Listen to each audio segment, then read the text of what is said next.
professional inspirations. Meaningful sacrifices seem to have been in vain with no recognition or honor. They seem totally forgotten.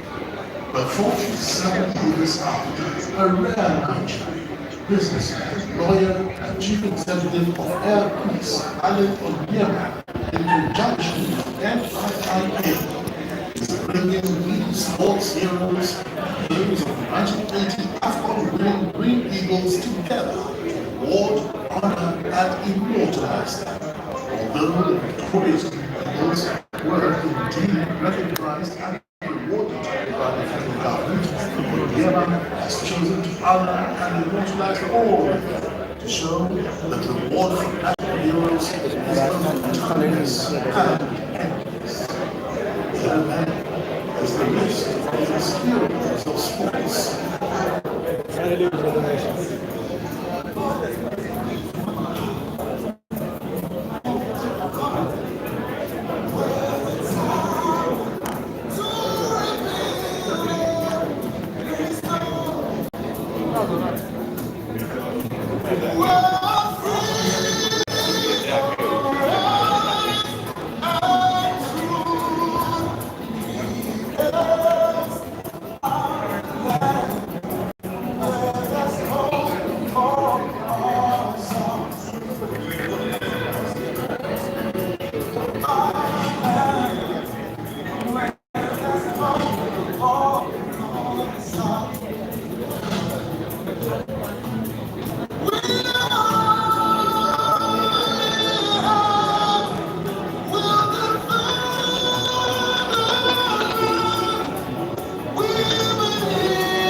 No question, this soulful gesture and indeed historic event by Air Peace Alan Onyema will go a long way in inspiring and reinvigorating the spirit of patriotism and sacrifice for national cause in our nation. God bless our sportsmen and women. God bless Barrister Alan Onyema and Air Peace. God bless NIIA. God bless Nigeria.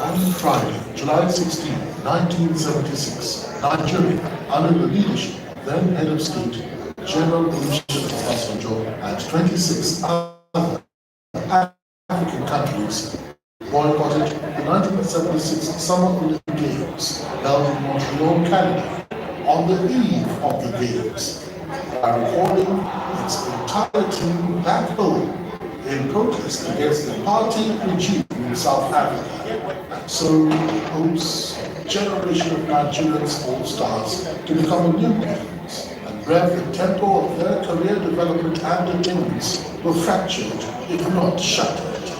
These sports heroes made a tough choice to place patriotism above professional aspirations, but their painful sacrifices seem to have been in vain with no recognition or honor. They seemed totally forgotten. 47 years after, a rare Nigerian businessman, lawyer, and chief executive of Air Peace, Alan Onyema, in conjunction with NIIA, is bringing these sports heroes and those of the 1980 AFCON winning Green Eagles together to reward, honor, and immortalize them. Although the victorious Green Eagles were indeed recognized and rewarded by the federal government, Onyema has chosen to honor and immortalize all of them to show that reward for national heroes is both timeless and endless.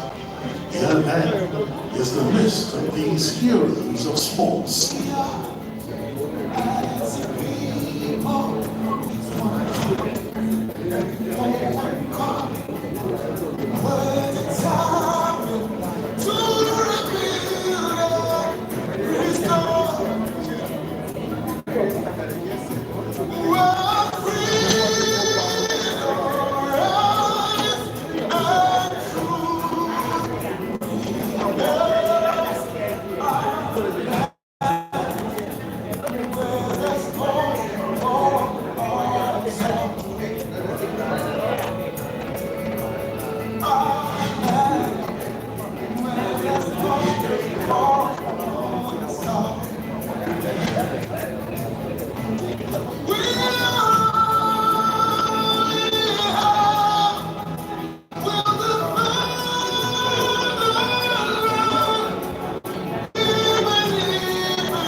question. This soulful gesture and the historic event by Air Peace Alan Onyema will go a long way in the spirit of patriotism and sacrifice for national cause in our nation. God bless our sportsmen and women. God bless Barrister Alan Onyema and Air Peace. God bless FIA. God bless Nigeria.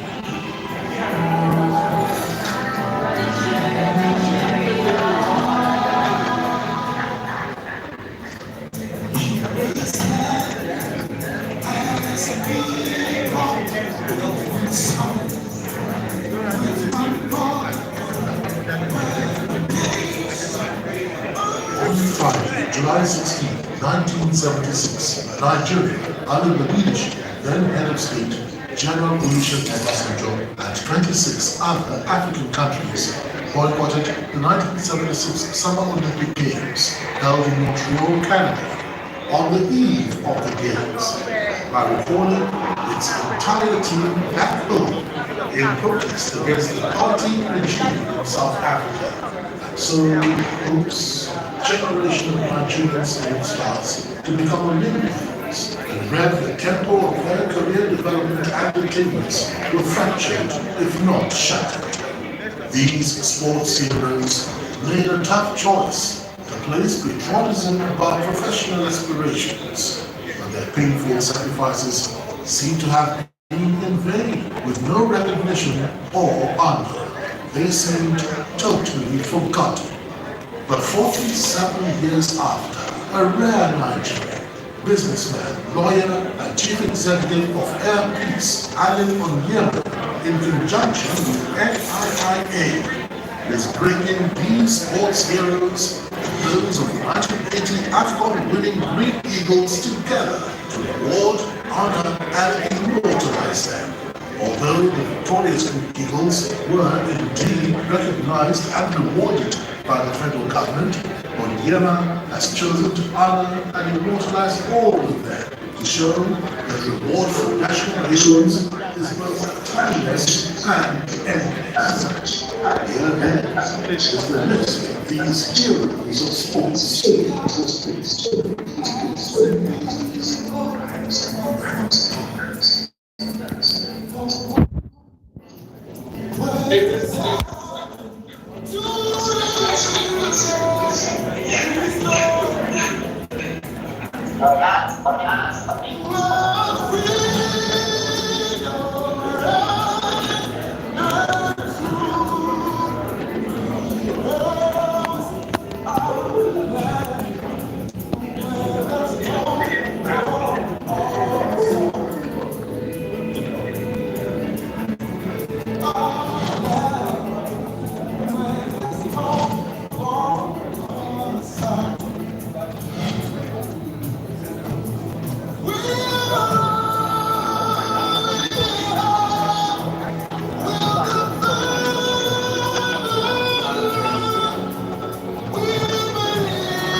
No question, this soulful gesture and indeed historic event by Air Peace Alan Onyema will go a long way in inspiring and reinvigorating the spirit of patriotism and sacrifice for national cause in our nation. God bless our sportsmen and women. God bless Barrister Alan Onyema and Air Peace. God bless FIA. God bless Nigeria.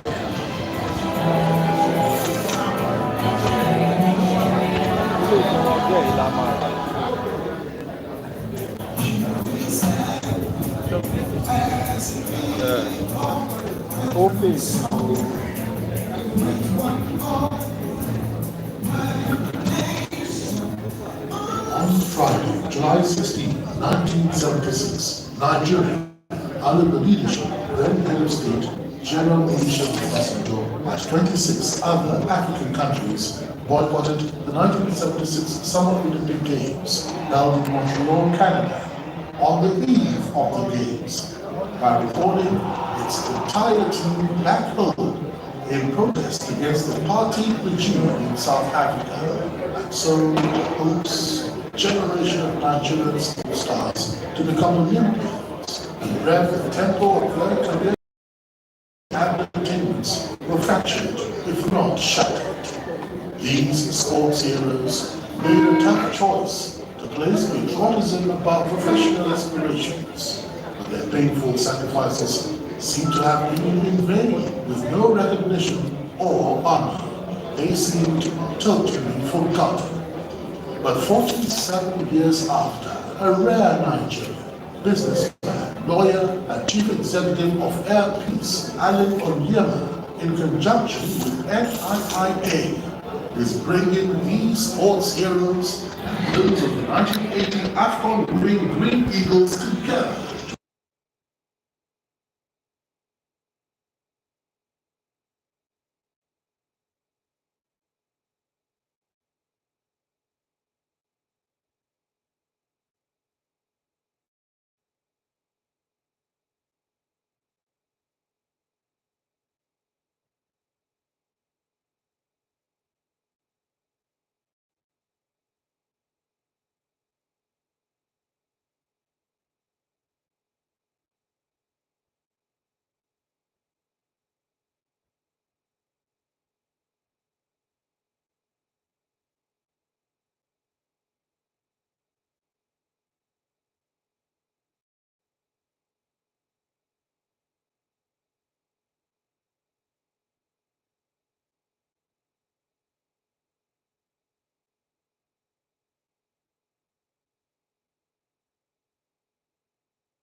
chairman said, Professor Balakaki, he said, yeah, they were not honored when they came back. They were dispersed in their various homes. Some of them today are dead. Many of them didn't realize the opportunities or recover from that particular incident to date. When he told me this, my world changed. I felt so bad. I said, in that case, included. And he told me, he said, Alan, are you sure going to do this? It's going to cost a lot. And I told him that whatever will make Nigeria become one, I will do it.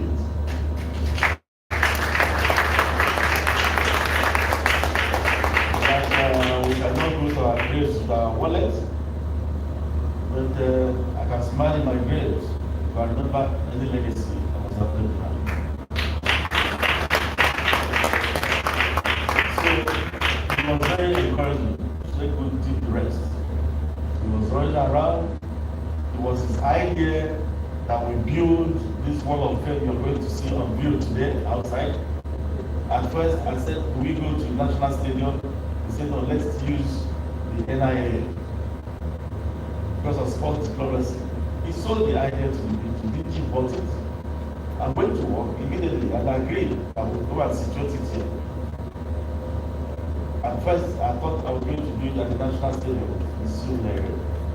But see what happened here, and I agree with them. And let's do it here. And today, this place will become another tourist site. I look forward. I was told that some of them left their hotel where we camped them and came here yesterday and started crying. Just seeing their names on the wall, started crying. I was in the hall yesterday, and when some of them were making speeches, and they broke down and started crying. They never knew this day would come. If a country does not recognize those who must have made certain sacrifices for them, they have not started the act of nation building. You can only have a nation when your nation begins to recognize the sacrifices of their heroes past. In that, I decided to do what we are going to do today. You don't know the joy in my heart. Those who I used to hear their names on the radio whenever they were playing, like Christian Tuku, Emmanuel Okala, Shefi Mohammed, Sani Mohammed, Babutu Mohammed, all of them are out there today. I felt what being in their presence yesterday, and I told them, I'm not doing you any favor for bringing all of you here. I'm not doing you any favor. You are doing me a word of favor, allowing me to even be in your midst. Money is not everything. So, these are the people we are celebrating today. These are the people we are going to unveil in the next few minutes out there. These are the people we are going to honor today at the Eco Hotel. And ladies and gentlemen, you are all invited to that great occasion. You will enjoy it, you will see them there. We will make our announcement of what we are going to do for them right there, because they deserve whatever they are going to get today. And I invite all of you to be there. I invite Nigerians to be there today, 6 p.m. this evening at the Eco Hotel. There will be musicians, several artists will be on hand to play. And Ron Freeman, coming all the way from America, you will enjoy Africa like this so much. You know, as I look at you, you look like an Igbo man. When they took you from the parklands of Arochukwu all the way to the United States, and they had me there. So you're going to see our tradition today. We're going to see a lot today, and we invite everybody to come there to celebrate this people. You see, it pains me. This is a country of over 378 ethnic nationalities. A source of strength for all of us. This strength, this diversity should have been a source of strength, but now is like a curse. It shouldn't be so. Nigeria should be a very powerful nation. We are sitting on wealth in this country. There's nothing, there's no resources, there's no well-given resource in the world that is not found under the Nigerian soil. Nothing. This is a great country. So we must believe in our nation. What we are doing is to encourage broad nationalism as against ethnic nationalism. Because in these teams, you find the entire Nigeria. I just named people from the north for you: Babutu Muhammad, Shefiu Muhammad, Sani Muhammad. They're all members of the team. You have the Okalas and Sibanos Okpala, okay, Sima from the east. You have Odebami, Mudashiru Lawame, so rest in peace. You have Samuel Jembode, you have Tunde Bamidele, you have Basi from the Cross River. The entire nation represented in these teams. We must encourage them. We must let the youths of today, aspire to do something for their country, believing that one day they may be recognized by their nation. This is why we are doing this. Imagine today's Nigeria. If you are taking all this, during this Jamba syndrome, if you are taking Nigerians of today, the youth of today, to Canada for Olympics, and remember, in the Olympics, if your country withdraws, you can decide to stay and participate on your name. They have the choices to have stayed, but they respected their nation. How do we want the youths of today to respect any call from this nation if we fail to recognize the sacrifices of those before them?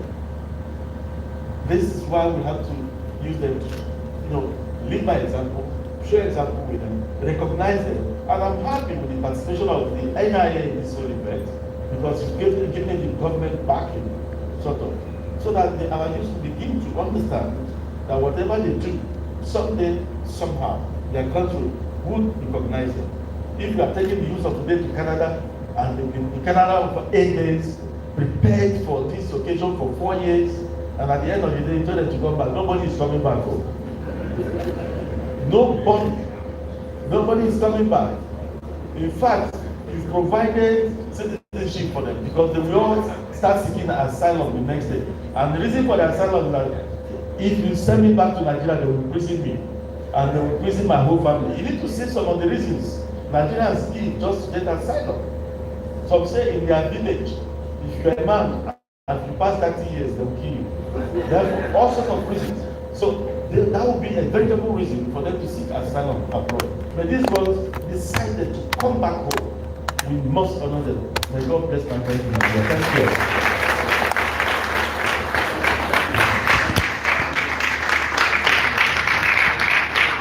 A true nationalist.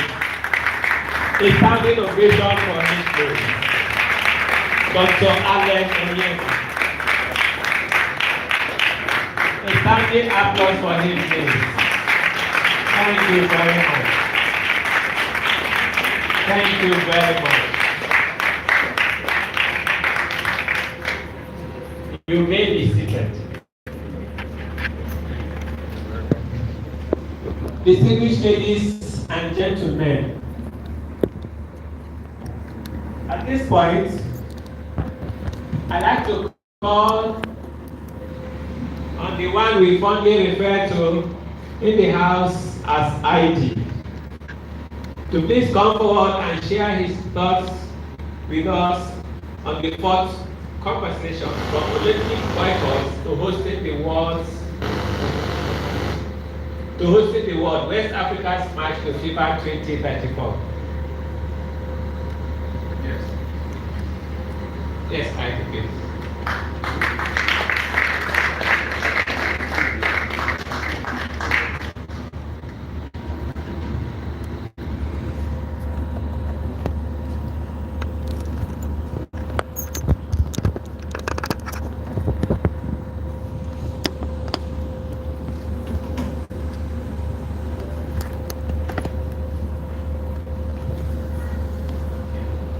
Chairman of Airpeace, the Director General of the NIA,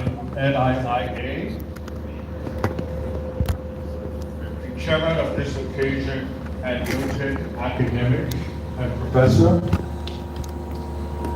members of the diplomatic corps, members of the 1980 Super Eagles or Green Eagles, excuse me, members of the 1968 Olympic team, members of the 1980 Olympic team, and members of the 1976 Olympic team, ladies and gentlemen, you're welcome. Imagine for a moment that you've gone to university for 4 years, and on the day you are to graduate, somebody tells you that you're not receiving a diploma. That is exactly what happened to the 1976 Olympic team from Nigeria and 28 other countries. Of the 28 countries, 22 were from Africa and 6 were from outside of Africa. Why? Why is it that you spend your entire life preparing for the Olympic Games and then the country tells you to come home? You look at the situation, you did not commit any offense, you did not violate any rule, you did not do anything wrong. You worked your entire life, day and night, preparing for this one moment, and now somebody snatched it away from you. How would you feel? And by the way, you're not quite sure why they snatched it away from you. An event that happened somewhere else, apartheid in South Africa was a devastating, very brutal system of government. But it was not Nigeria. It was in Ghana.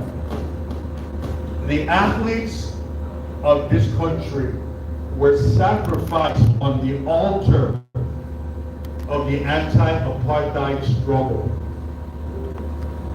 The athletes of this country helped to dismantle one of the most brutal systems of all time. And for that, they should be recognized.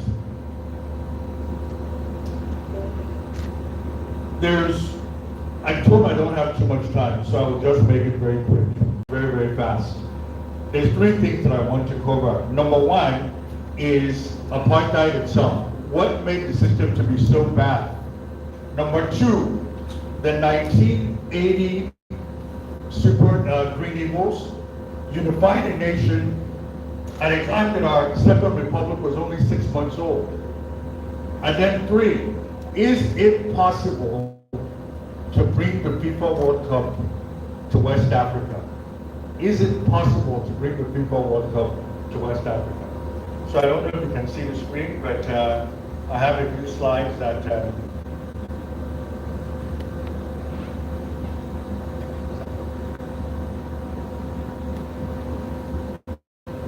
all right.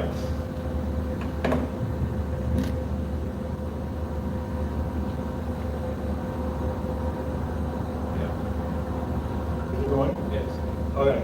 So basically, if you look at the word apartheid, apartheid means separate. In South Africa, if you were black, you could not mix with whites. In South Africa, if you were black, you could not go to certain places. In South Africa, if you were a racist, you were obeying the law. The law was racism. This isn't discrimination, it is racism. And that was the law. Okay? And the former Prime Minister of South Africa said something. He said that right from childhood, we should prepare blacks to know that they will never be equal with Europeans. So there's no need to even, go to school and all of those things, because you'll never be equal to the Europeans. Okay?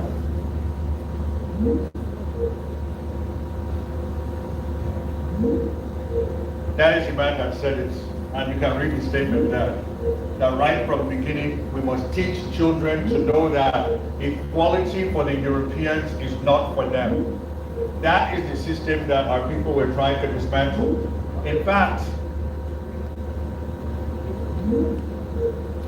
in 1960, see, if you were black in South Africa and you lived in the village and you wanted to go to the town, you needed to have a passport. See, imagine living in your village somewhere in Cross River, and to go to Calabar, you need to have a passport if you are black. If you want to come to Lagos, you need a passport. And so blacks said, no, this isn't right. So they protested. And this is what happened during that protest. This was the reaction of the protest.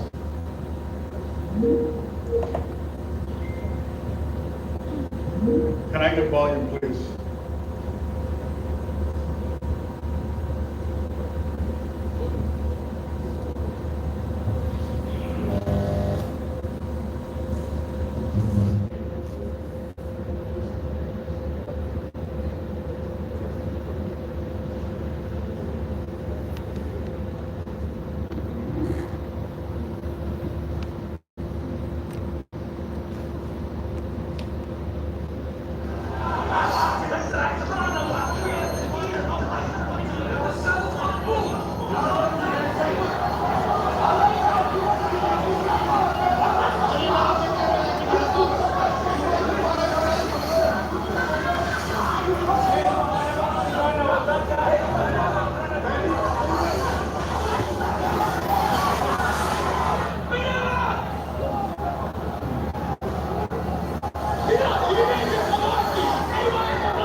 Many people feel that it is useless and futile for us to continue talking peace and home violence against the government which the drug is only savage attack on an unarmed defenseless people.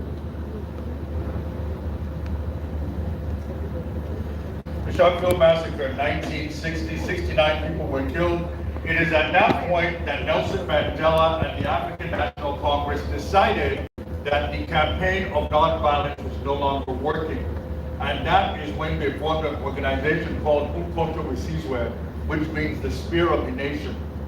And that is when they started fighting the South African government. So, with the Sharpeville Massacre, there are two people. There was also Robert Sobukwe of the Pan-African Congress. But for us, we will talk about Mr. Mandela, what he meant. He came to Lagos. When he came to Lagos in 1961, the administration of Tapewa Balewa gave him $10,000, and they gave them arms to be able to fight the South African government. At the end, I will talk about the outsized role that Nigeria played in the liberation of South Africa.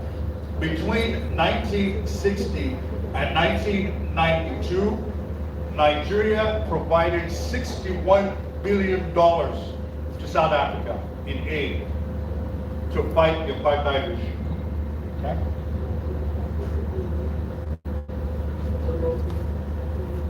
So, Mr. Mandela was arrested and he was put in prison. He was given a life sentence. And this is where he served his time in a place called Robben Island. Now, what I want to know, that was his cell when he arrived.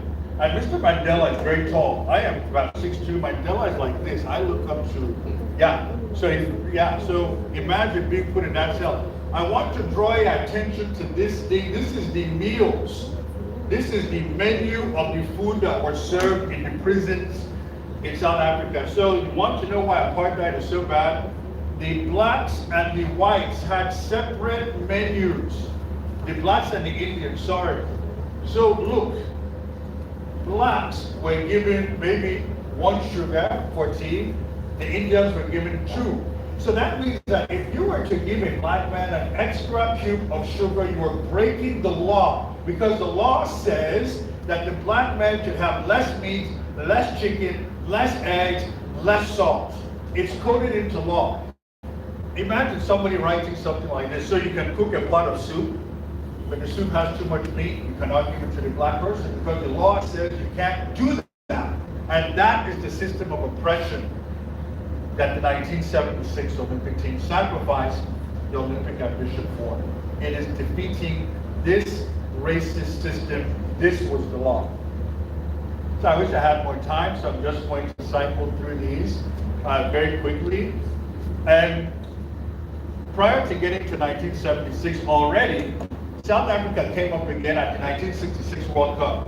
The 1966 World Cup was held in England, and there were 16 teams invited to the tournament. 10 teams from Europe, 3 teams from South America, 2 teams from the Americas, leaving 1 slot for Oceania, Africa, and Asia. That is over half the planet. Over 3 billion people are there, giving 1 slot for FIFA.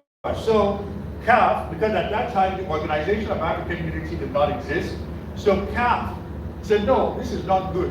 You can't do this. Moreover, South Africa was not even a part of CAF because they did not want to play a country in Africa with black players. So FIFA now put them in the Asian qualifying group. So which meant that eventually, if there's a playoff, you still have to play against a black team. So Dr. Nkrumah of Ghana, led by CAF, decided, no. Africans are not going to the 1966 World Cup. So that is the first time we started to see soft power from Africa. Ironically, the best player at the 1966 World Cup was a Portuguese player named Eusebio, who is from Mozambique. Okay? Because in those days, unless you're an independent African country, you're not a part of FIFA. FIFA only admitted independent countries. So for several years, many Africans were playing for their European colonizers because they could not play for their home countries. Now, we now look at the Nigeria itself. We went through 3 heads of state in 6 months. Nigeria in the 1970s went through 3 heads of state in 6 months. This happened at the 1968 Olympic Games. This gesture, again, South Africa was involved when African American athletes decided that they were going to protest. And what were they protesting exactly? The end of apartheid in South Africa, the immediate release of Nelson Mandela, and the restoration of Muhammad Ali as the legitimate heavyweight champion of the world. Again, so we've seen this thing prior to that, which takes us now to Soweto, June 16, 1976, the Soweto uprising. School children were protesting. The South African government has said, okay, look, in addition to English, your instruction must now be in the local white language called Afrikaans. School children said, okay, if that is the case, are white children also going to learn Zulu? Now, so they protested and the police opened fire, killing several hundred students. That Soweto uprising is the reason why African states now stood up and said, no, enough is enough. June 16, and today in South Africa, that is a holiday, June 16, right? The Soweto uprising, it is the first time that youths or anybody stood up to the apartheid regime in South Africa. So then, why then, New Zealand, do you think it's a good idea to send athletes to go and tour in South Africa? You just saw what happened. Then on the 30th of June, you now send your rugby team to go and play in South Africa. So the African nation said, no, we have an Olympics coming up. And if you send this rugby team to South Africa to play, and you allow them to go to the Olympics, we're not coming. That's it. We're boycotting. We're not coming to the Olympics. New Zealand and South Africa have been playing rugby against each other since 1921. So at that time, there was a 55-year-old rivalry. The government of New Zealand said that we're no more sending teams to play. In 1972, the government said we're no more sending teams to go and play in South Africa. The opposition party in New Zealand now said, look, right before the 1975 election, they now said, if you elect us to come into power, we will send the team back to South Africa. And they won the election in a landslide. So on that promise, they now sent the team to South Africa, and the African country said, no, we can't. And that is the basis of the rugby tour of 1976, 2 weeks after the Soweto uprising, the Supreme Council of Sport for Africa, led by Chief Abraham Ordia as the president, he's a Nigerian, he stood up and he announced the boycott. In fact, as I understand it, he met with the 1976 team in Montreal. He made the announcement that they are coming home. Now, in South Africa, rugby means everything to the whites in South Africa. I show you this picture because it was easier for a black man to be the president of South Africa than it was to be the captain of the rugby team. Nelson Mandela became president in 1994. It took 25 years to have a black man as the captain of their rugby team. So that just goes to give you the extent of which they value rugby in the country. Okay? So as a result of that, this man, the Secretary General of the Supreme Council of Sport for Africa, he now addressed why they're looking at African athletes. Can I get volume, please? Let me get it said. We think that this is our right. Any country can take part or not take part in the games. We have right to say we not take part in the games. No rule obliges us to take part in the games. If they enter to the games, a country who is a racist, who gives support to racists after the massacre of Soweto, we think we the black man, that is an insult to us. We must withdraw because we want the dignity of the African, want they respect us, and we want that everybody in the world will know that man is man. In sport, man must be man. And after the massacre of Soweto, it's not a problem of sport only. It's a humanitarian problem. It's not right. So that's what happened. 27 countries boycotted the Olympics.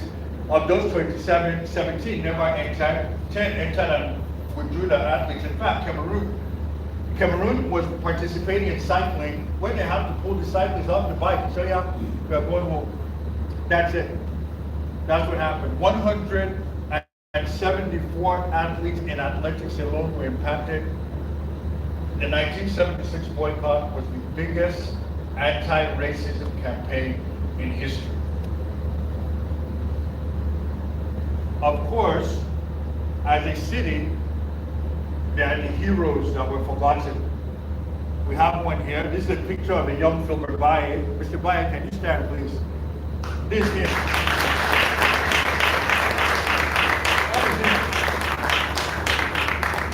That is him at the Commonwealth Games when he set the world record at that event in the Commonwealth Games. And what makes it special is that he set the world record by defeating Johnny Walker on home soil. That is his track. The entire 1976 Olympic team sacrificed the dream. They did the 4 years of university, they were not given the degree. The football teams of Nigeria and Zambia, Obisia Mwamba, we had athletes from Uganda, world record holders, that were ready to make some noise, but on the sacrifice of a bigger cause, they came home.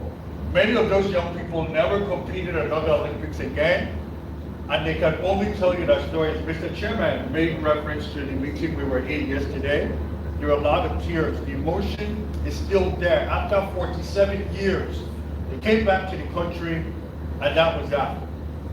As the chairman of the occasion, I've said that perhaps in hindsight they might have done things differently when the act returned, but as it were, those are lessons that we have learned. Also, I will note that in Canada, Canada was the first and only country to host an Olympic Games, and nobody in the country from Canada won a gold medal. At the end of those games, Canada lost $2 billion. In fact, not only that, the entire Olympic movement was on the brink of collapse.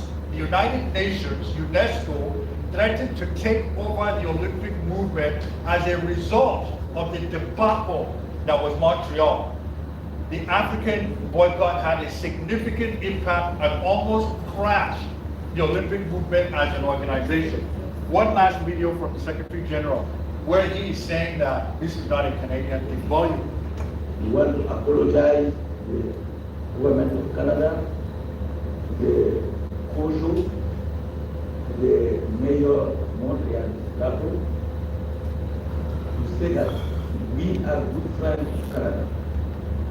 And we don't want that they think that this boycott is against them.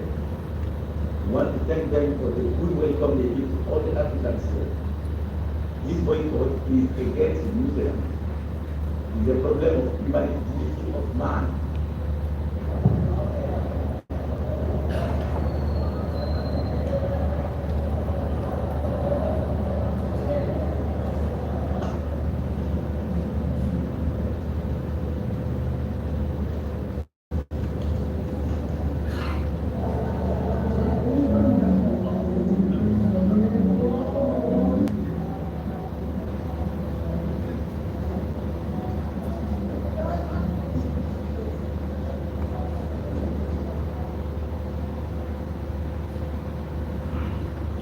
Nigeria was the first country to pull its athletes from the Olympic Games.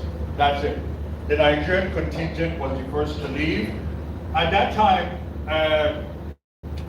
Nigerian Airways had the very first flight. The head of state at the time, General Olusegun Obasanjo, ordered that the brand new aircraft being delivered to Nigeria should go to Canada first and pick the athletes. Nigeria was the only country within that first 24 hours that had an aircraft to evacuate its athletes. And with that, the Olympic dream was over.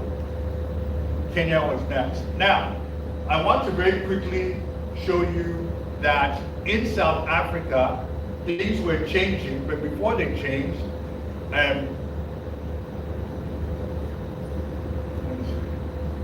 in 1977, there was the death of Stephen Biko. Okay, so apartheid became even worse, as it were.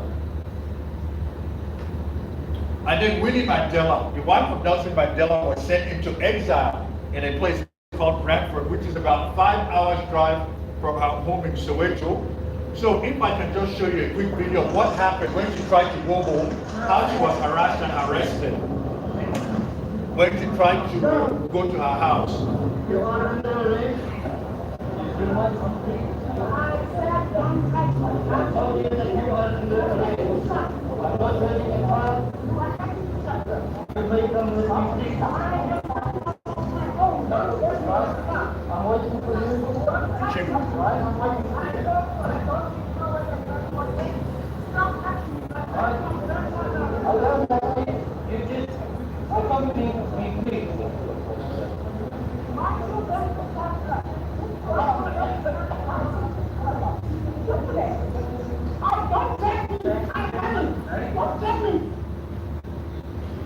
At that time, the husband was in jail for, that is Nelson Mandela in 1977. Nobody had seen him in 13 years. That is what he looked like at that time. So I am told that my time is almost up, so let me just go to the end. In 1977, Nigeria organized FESTA. By the way, the full presentation will be available in the NRIA library, including the videos if you want to look at it after. All right, so I will skip by FESTA 77, what it was in FESTA 77, the second. And then I will get to the 1980 Eagles, unifying a nation. 1980, they beat an Algerian team 3-0. That Algerian team would, in the 1982 World Cup, defeat West Germany. That Algerian team would be the nucleus of the 1986 World Cup. That Algerian team was the best team outside of Egypt in Africa. And the Super Eagles knocked them off. 2 goals by Mr. Shegun Odegbani to open the sport. It unified the nation. And there it is, the chairman hoisting the trophy in Lagos. As it was.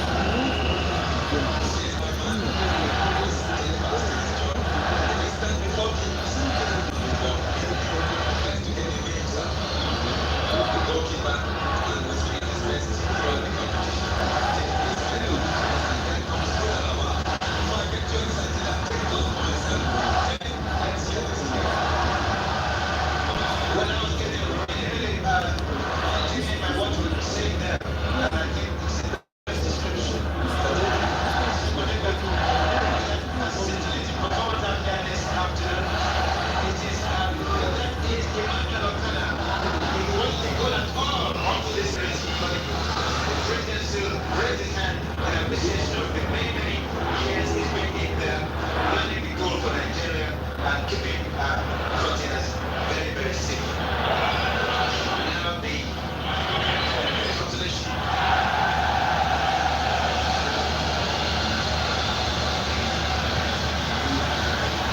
Now this is the trophy for the winning side. That is the Interior Play Company presented, and the filmmaker was open in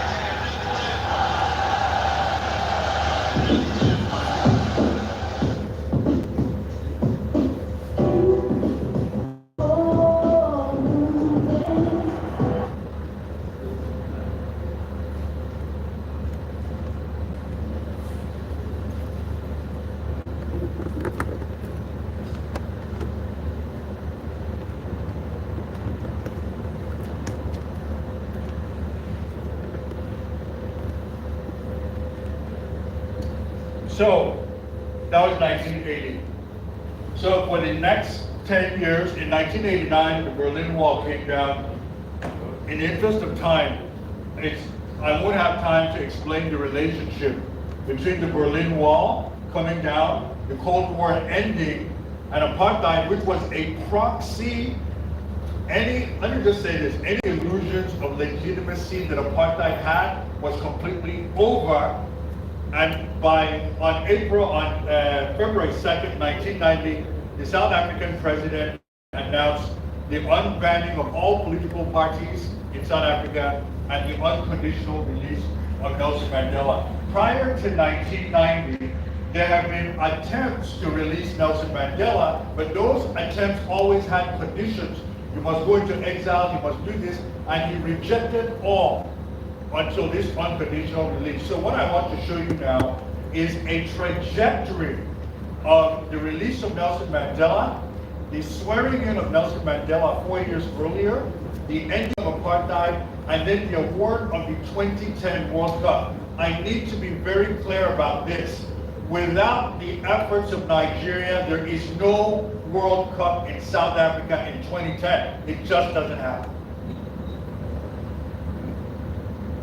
In pursuance of my opening address in Parliament, I am now in a position to announce that Mr. Nelson Mandela will be released at the Victor Verster prison on Sunday, the 11th of February at about 3 p.m.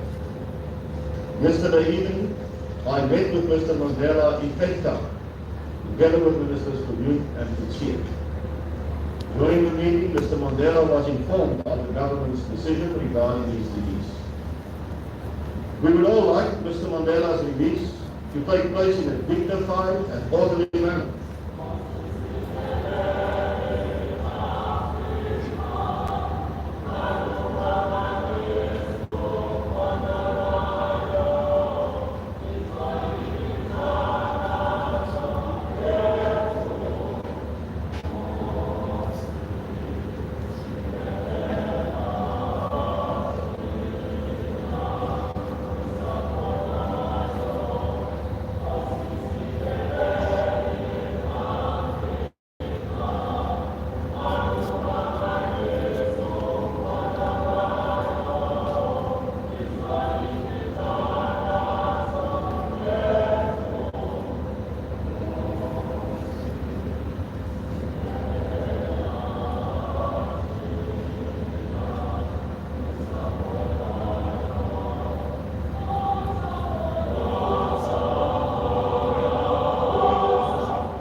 The 2010 FIFA World Cup will be organized in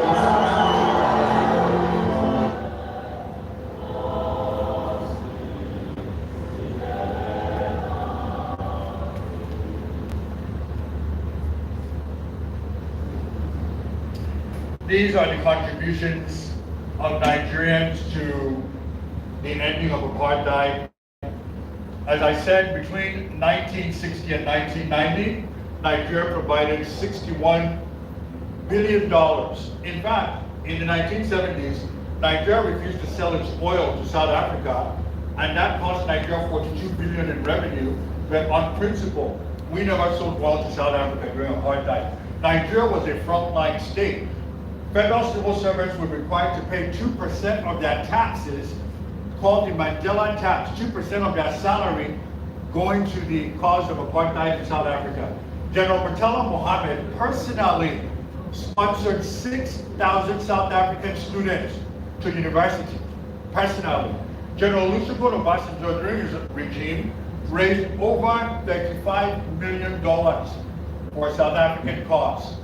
So today, as a Nigerian, when you consider the role that your country played along with the other frontline states, Zimbabwe, Tanzania, Zambia, Mozambique, Botswana, Nigeria, though it's not in Southern Africa, was absolutely a frontline state in the fall of apartheid and the liberation of the South African people.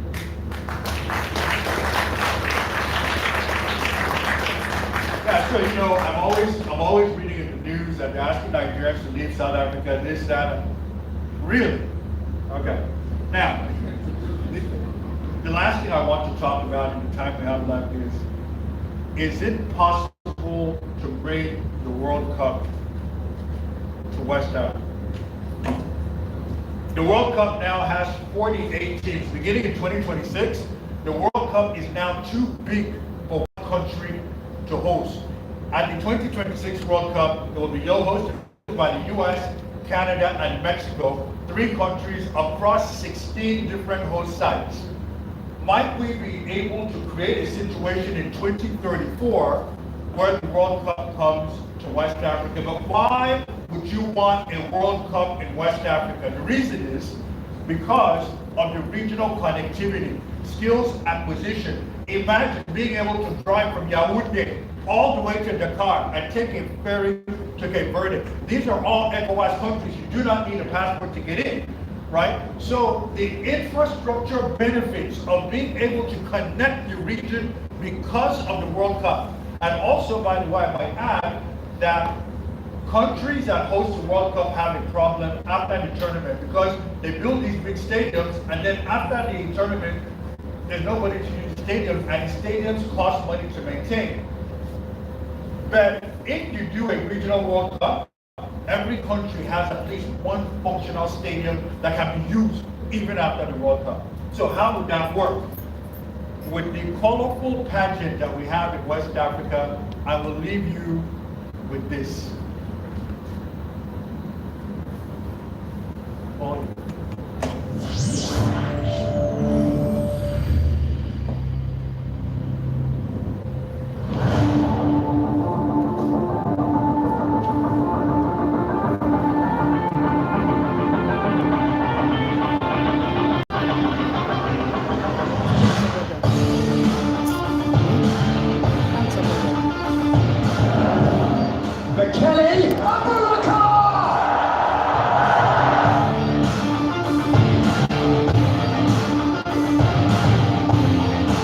Promising in the second half. Revolution!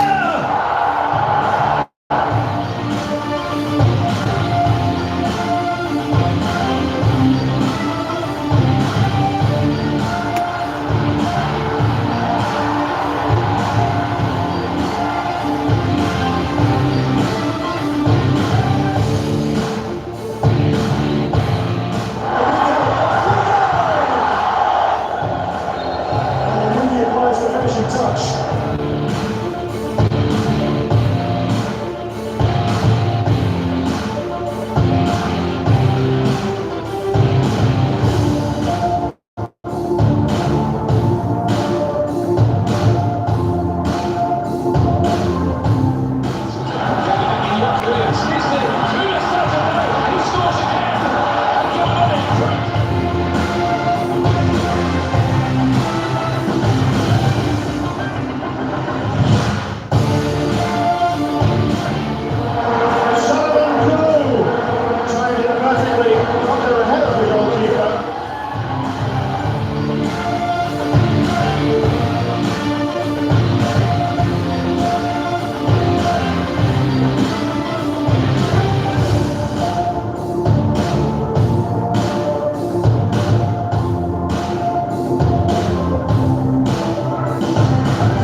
so very much.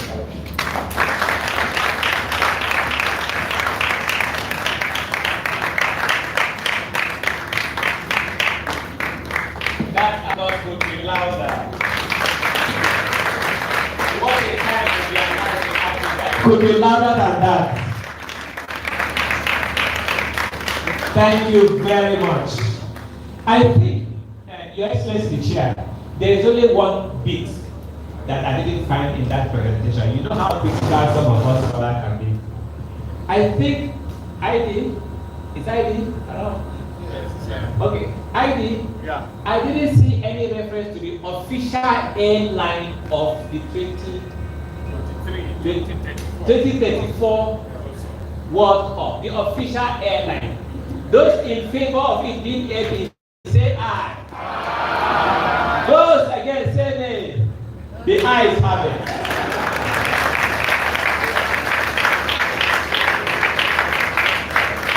Distinguished ladies and gentlemen, this is your captain. Cabin crew, please prepare for landing. Thank you very much. We appreciate ID for that wonderful presentation. I am sure that all the relevant stakeholders are taking notes. We have the media moguls here. I am sure Dr. Ruben Abati will lead the team in selling these ideas. It is sellable. We have our great, yes, from Senegal. We know that we have the capacity to do this, and Ambassador is already raring to go. We have a member of the family of the Nigerian Institute of International Affairs, a friend of sportsmen. I mean, all that requires for the achievement of this goal is available. Distinguished ladies and gentlemen, this is a point where I present a vote of thanks. But we're going to do it in a very formal manner. I am going to invite the gentleman who has been deeply involved in the construction of so many projects around this country and this one that we have had here today, to present some token of gratitude to the chairman, Dr. Allen Onyema. I want to invite Joshua Kikolore. Please come forward and present our vote of thanks with your own gratitude. And you have just 2 minutes to do it. Thank you. Thank you. Your Excellency, Professor Bulaja Kenyemi, Chairman, and Director General and Institute of International Affairs, Professor Saga. And all protocol to be observed.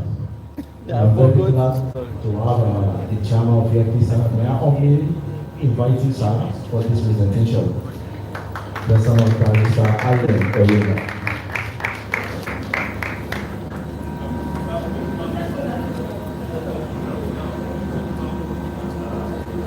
Thank you, sir. On behalf of our company and the Agency of International Affairs, we have this bill we want to build this thing together, sir.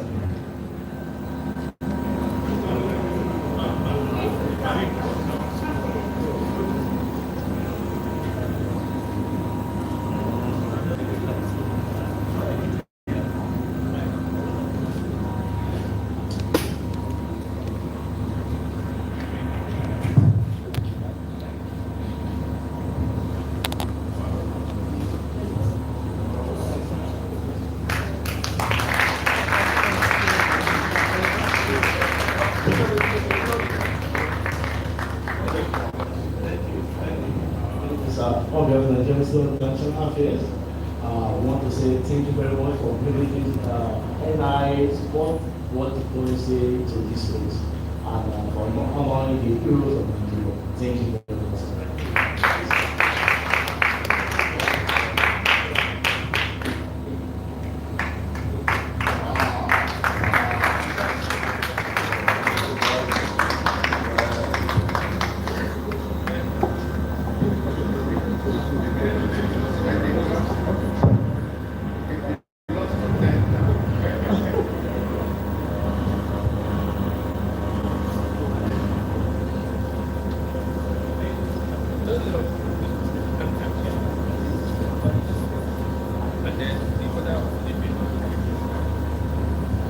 Thank you very much, Joshua. Distinguished ladies and gentlemen, the curtain is falling on this episode of the conversation from the Sports and Diplomacy Desk of the Nigerian Institute of International Affairs. You have had it all. We have appreciated all concerned. I only need to add again our respect and profound love for our chair, His Excellency Professor Bola Akiemi, the chairman of Aircase, Dr. Allen Onyema, and of course the Director General of this institute, Professor Egosa Osagai, and all the distinguished and eminent Nigerians here present in the house. We thank you very much for coming. Our royal fathers and mothers,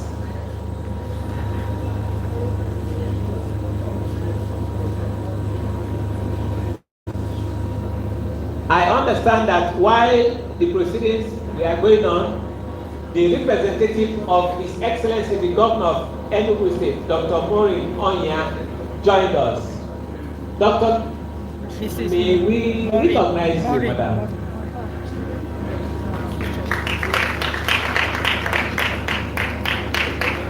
The representative of the Governor, thank you very much, Your Excellency. You are most welcome. Please, a round of applause for her.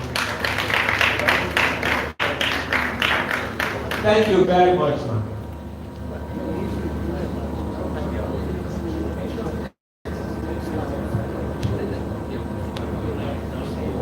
Distinguished ladies and gentlemen, we'll be proceeding to the official unveiling of the Wall of Fame. May I respectfully request that we please allow the members of the high table to go out first. The place the ushers will designate for the official unveiling. Thereafter, there will be group photographs that will be taken in the order that will be announced. Thank you very much for your time, and we wish you stay to your respective destinations. May I respectfully ask that we all be for the anthem of the member of the government.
Olympic Games held in Montreal, Canada, on the eve of the Games, that recorded its entire team back home in protest against the party regime in South Africa. And so, folks, generation of Nigerian stars to become Olympians and rev their temple of career development and activities with future if not shut. These sports heroes made a tough choice to place patriotism above professional aspirations. Their painful sacrifices seem to have been invaluable in their recognition the skeleton total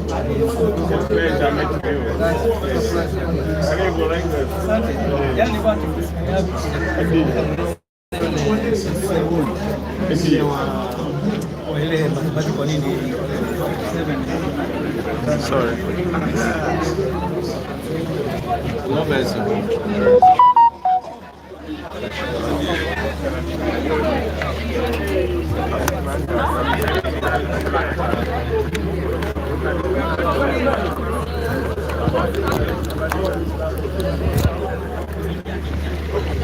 Sorry, sir.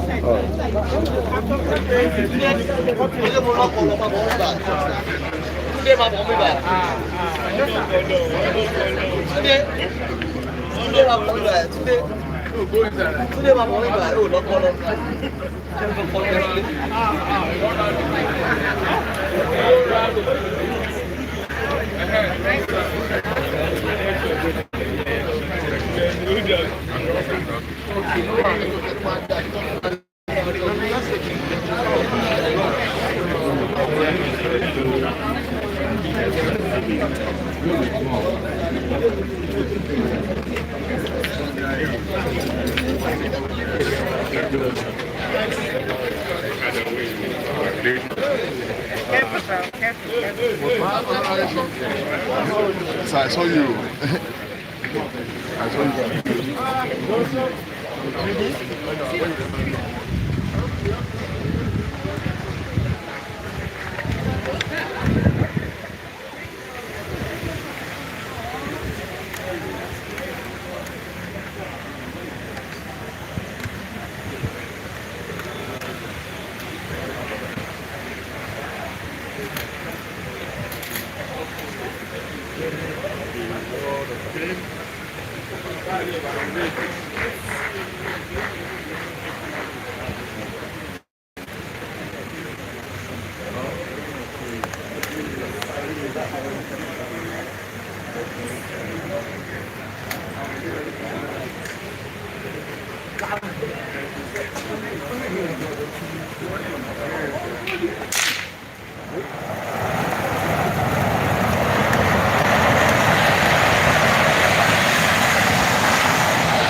Okay, let me send tickets.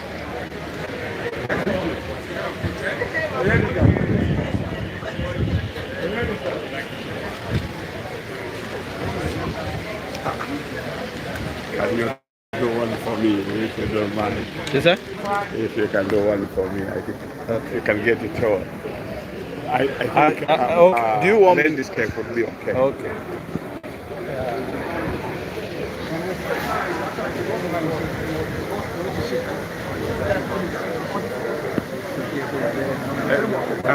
Oh yeah. Thank you very much. Yes. It's a pleasure.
Davis is Andel, Earl of Agoriola, and John Evito.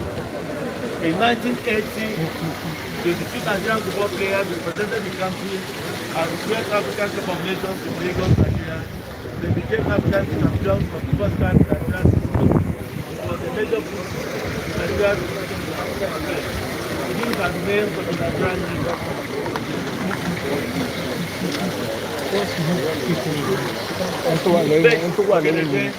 Moses Esho, Emmanuel Okala, John Orlando, David Adiele, Oje Isima, Sheju Odebami, Felix Owolabi, Godwin Okie, Christian Kuto, Adokia Masemeka, Inde Bamidele, Kabiru Ikana, Oda Julawa, Henry Mosu, Ifeanyi Oyedika, Frank Omwati, Matthew Eyo, Shefiu Mohammed, Charles Basi, Aloysius Akwemu, Silvanus Okpara.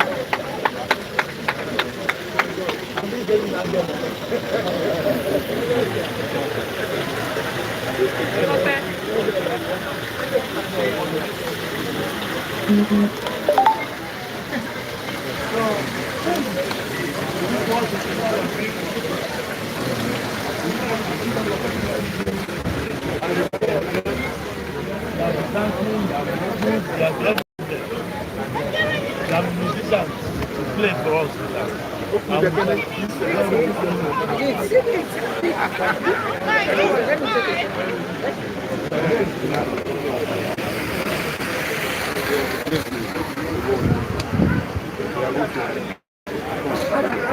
This is very useful. I'm a